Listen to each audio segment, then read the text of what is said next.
जय गुरुदेव। ये काल और माया का देश है।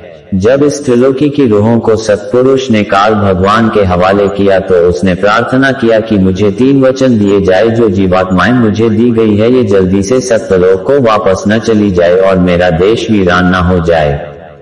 प्रथम ये कि किसी जीव को अपने पहले जन्म की खबर न हो। दूसरे ये कि जिस शरीर में मैं किसी रूह को रखूं वह उसी में खुश रहे और उस शरीर को छोड़ना न चाहे अर्थात मरना न चाहे।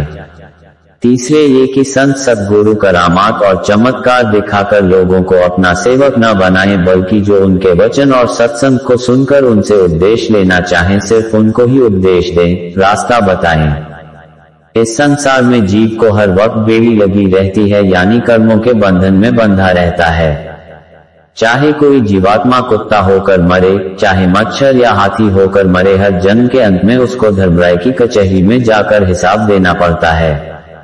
तत्वों के अनुसार प्रत्येक जीव की कदर व कीमत है। मनुष्य शरीर में 5 तत्व पूरे हैं: जल, पृथ्वी, अग्नि, आकाश और वायु।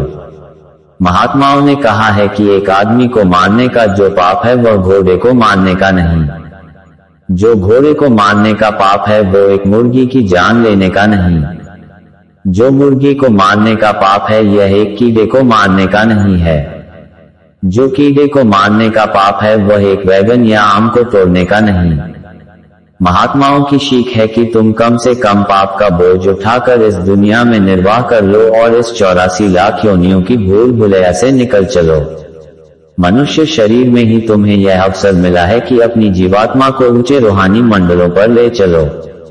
यदि इस अवसर को खो दोगे तो फिर मरकर 84 लाख योनियों में या नरकों में चले जाओगे। तुम्हें खबर नहीं कि ये तुम्हारा देश नहीं है, ये काल और माया का देश है। तुम्हारा अपना देश सत्यलोक सचखंड है। जय गुरुदेव।